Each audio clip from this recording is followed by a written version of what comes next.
ओम शांति। आज हम हैं ओआरसी गुड़गांव यानी मानेसर में। और आज हमारे साथ जुड़ रहे हैं बीके मदन भाई।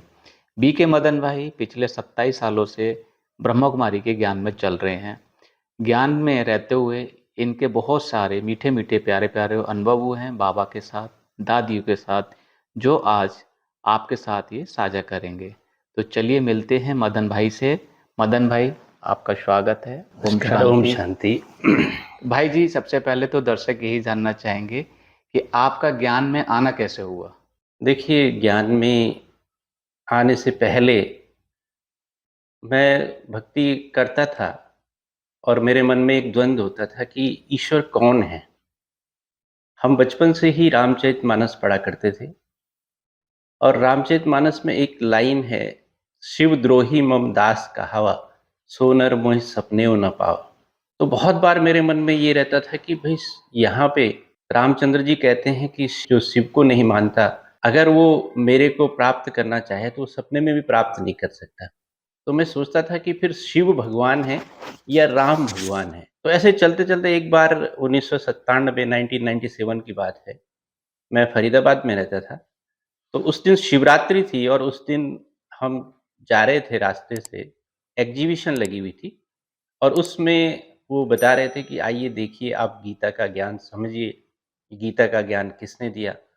तो मैं वहाँ पे गया और मैंने एग्ज़िबिशन देखी और वहाँ पे सबसे पहले तो सतयुग के बारे में बताया गया, फिर उसके बाद हम कौन हैं, आत्मा हैं और अगला चित्र था परमात्मा के बारे में।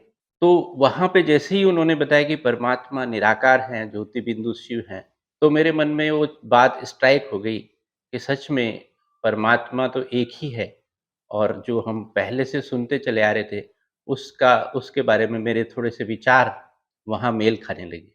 तो भाई जी, आपने बताया कि आपके विचार मेल खाने लगे। वो विचार क्या थे? कैसा कुछ बताएँगे उसके? वो विचार ये थे कि बचपन में जैसे हम पढ़ा करते थे या हमारे नाना जी कहानी भी सुनाते थे कि शिव एक है, हुँ। ज्योति स्वरूप है और उसी ने ब्रह्मा, विष्णु, शंकर 3 देवताओं को रचा।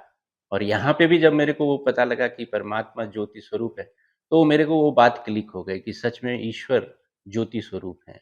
तो भाई जी, जैसे हम लोग देखते हैं और सुनते हैं, जो बाबा के बच्चे हैं, जो बाबा के ज्ञान में चलते हैं, वो उनकी बहुत प्यारी-प्यारी अनुभूतियाँ होती हैं।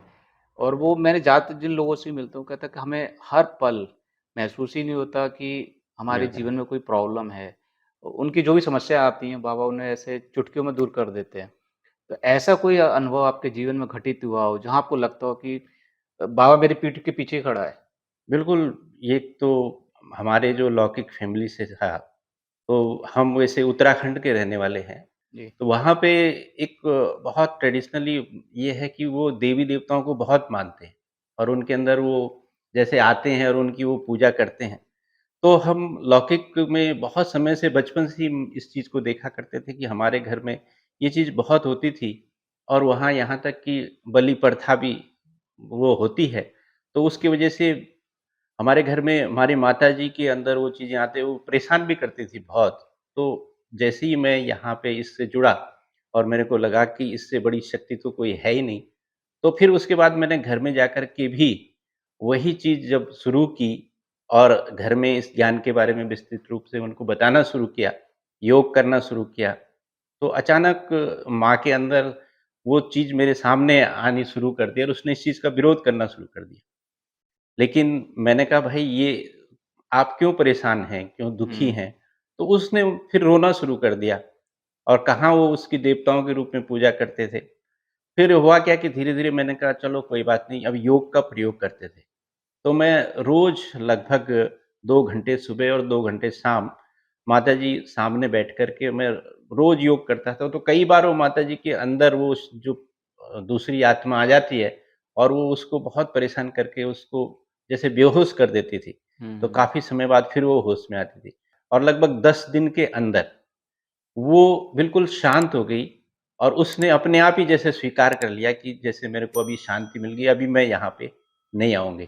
तो उसके बाद फिर माताजी को लगा कि ये तो मेरे से बहुत बड़ी चीज़ जो हमें परेशान कर रही थी और हम क्या मान रहे थे। तो उन्होंने फिर उनको माउंट आबू ले गए और उसके बाद उनको उनके जीवन में एक बहुत बड़ा परिवर्तन आया। तो भाई जैसे भी आपने बोला कि हुँ। माताजी के अंदर कोई एक आत्मा या शक्ति प्रवेश करती थी, आती थी। तो वो किस टाइप की एनर्जी या पावर या शक्ति थी जो आपको माताजी को परेशान करती थी? आपने कैसे पता किया कि ये पॉजिटिव है, नेगेटिव है, अच्छी है? एक्चुअली में हमारे घर में बचपन से ही जब से हमने होश सँभाला, इन चीज़ों का प्रभाव था और वहाँ इनको अलग-अलग देवी-देवताओं के रूप में वो मानते थे। उनके अलग-अलग उन्होंने नाम, कोई देवी का नाम, कोई बड़े-बड़े देवताओं के नाम, अलग-अलग भैरव देवता के नाम, इस टाइप से बहुत सारे नाम दे कर के हुँ, उनकी हुँ। पूजा की जाती थी हर 2 साल में, 3 साल में। और इसी तरीके से जब मेरे को ये ज्ञान की प्राप्ति हुई तो मेरे को लगा कि ये चीज़ें जो हैं, हम इनके लिए गलत कर्म करते हैं, बलि देते हैं, जानवरों को मारते हैं, हिंसा करते हैं, तो ये देवी-देवता तो हो ही नहीं सकते। तो इस आधार से जब मैंने इस चीज़ को शुरू किया, तो फिर वो उस चीज़ का प्रभाव बढ़ने लगा। उन्होंने कहा, "अब ये श्रेष्ठ काम कर रहा है, तो इसमें हमारा तो सारा खाना बंद हो जाएगा।" तो कुछ अतृप्त आत्माएँ होती हैं, जो भटकती रहती हैं, तो वो उनके तन में आ जाती हैं। तो इसलिए क्या हुआ कि जब मैंने इस चीज़ को शुरू किया, तो कुछ समय तो उन्होंने बहुत उसका विरोध किया। लेकिन जब देखा कि मैंने शांति का, उसका योग का प्रयोग करते चला गया, तो अपने आप ही वो चीज़ें शांत होती चली गई। फिर उसके बाद एक ऐसा अनुभव ये भी था कि जब इस चीज़ की मैंने और मैं माउंट आबू में रहता था उस समय और इसी से रिलेटेड है कि जो घर में जो भी प्रॉब्लम थी, जैसे कि उस समय मैं घर में नहीं रहता था, तो मैं वहाँ से ही क्या करता था कि जैसे बाबा की याद में बैठ कर के और मैंने जो सुना था कि जहाँ हाँ भाई, ये सूक्ष्म रूप में हम जहाँ होते हैं, वहाँ पे हमारे एक सूक्ष्म शरीर का भी निर्माण हो जाता है। तो मैंने देखा कि घर में जो माताजी होती थी, तो वो ये प्रॉब्लम चल रही थी, तो मैं कई बार एक सूक्ष्म रूप से वहाँ पे पहुँच जाता हूँ और वहाँ पे माताजी बैठी हुई हैं और मैं उनको बहुत गहरे रूप से सकाश दे रहा हूँ, शक्ति दे रहा हूँ। तो मैं काफ़ी दिन तक बहुत गहरे, क्योंकि मेरे मन में ये चलता रहा कि ये शक्ति जो है, जो नेगेटिव ऊर्जा है, ये घर से खत्म होनी चाहिए। तो काफ़ी समय के बाद जब मैं घर आया, लगभग 1 साल के बाद, तो जब माताजी ने मेरे को एक दिन बोला, "एक दिन क्या हुआ कि मैं अचानक सामने देख रही थी सोफ़े में आप बैठे हुए हो।" तो मैंने कहा, "मैं तो वहाँ था।" तो फिर मेरे को याद आया कि मैं रोज़ कई दिन तक जो है एक सूक्ष्म रूप से बैठ कर के ऐसा अनुभव करता था कि जैसे मैं माताजी के पास में बैठा हूँ और मैं आत्मा उस शरीर में, जो माताजी के शरीर में जो आत्मा है, उसको सकाश दे रहा हूँ कि इस घर की सारी नेगेटिव एनर्जीज़ खत्म हो रही है। तो उनको वही सूक्ष्म शरीर का एक तो वो अनुभव हुआ। तो ऐसे बहुत सारी छोटी-छोटी चीज़ें जीवन में आई, क्योंकि बाबा के जब से हम बनते हैं, तब से बाबा की सूक्ष्म मदद किसी न किसी रूप में हमको मिलती ही रहती है। जैसे अभी जो आप ज्ञान में हैं, बीके ज्ञान में, तो आप सूक्ष्म वतन, सूक्ष्म शरीर की बातें करते हैं। लेकिन जो लोग इसको नहीं जानते हैं, उन्हें आप कैसे बताएँगे कि ये सूक्ष्म शरीर या सूक्ष्म वतन क्या होता है? एक्चुअल में सूक्ष्म शरीर माने कि जो आत्मा है और ये शरीर है, तो शरीर तो प्रकृति के 5 तत्वों से बना हुआ है और आत्मा जो है वो इस प्रकृति से अलग है। तो सूक्ष्म शरीर वास्तव में आत्मा की एनर्जी और इस प्रकृति की एनर्जी, इन दोनों का सूक्ष्म रूप है, जो सूक्ष्म में होता है।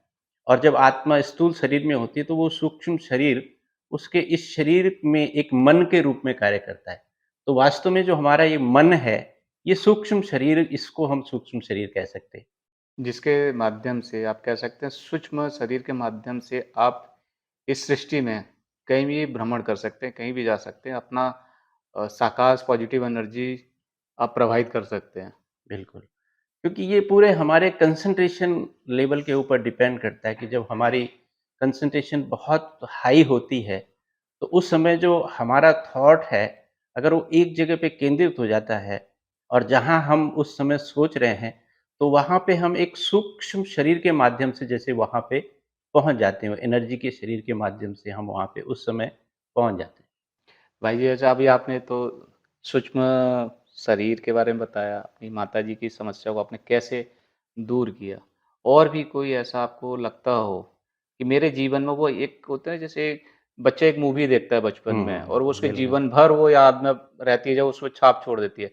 ऐसी कोई ऐसी मेमोरी जुड़ती है ज्ञान से, बाबा के ज्ञान से, जो हम दिमाग से उतारना चाहें तब भी नहीं उतरती।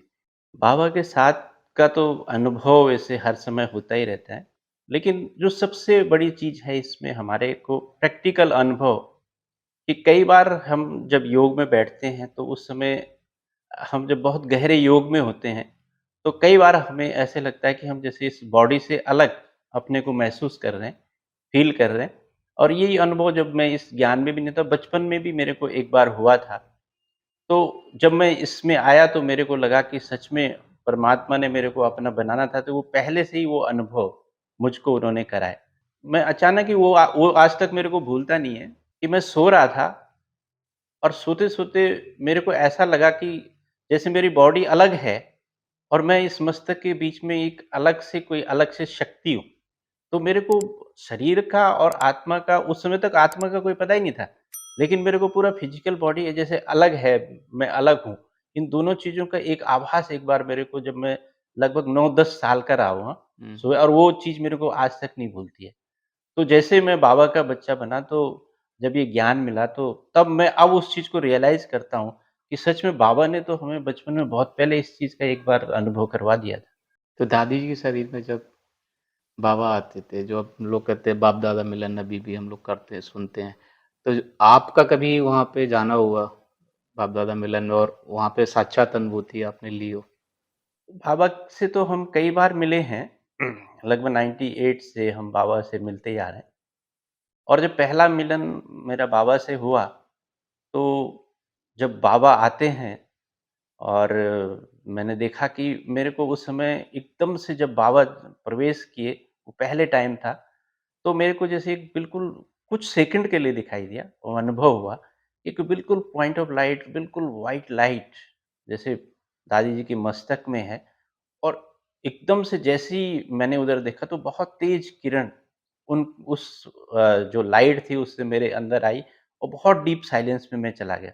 तो आते ही मैंने इतनी साइलेंस की अनुभूति की, उससे पहले कुछ न कोई खाँस रहा था, कोई कुछ कर रहा था। लेकिन जैसे ही दादी ध्यान में गई और उसके बाद जैसे ही बाबा ने प्रवेश किया, एकदम से बड़ी डीप साइलेंस हो गई।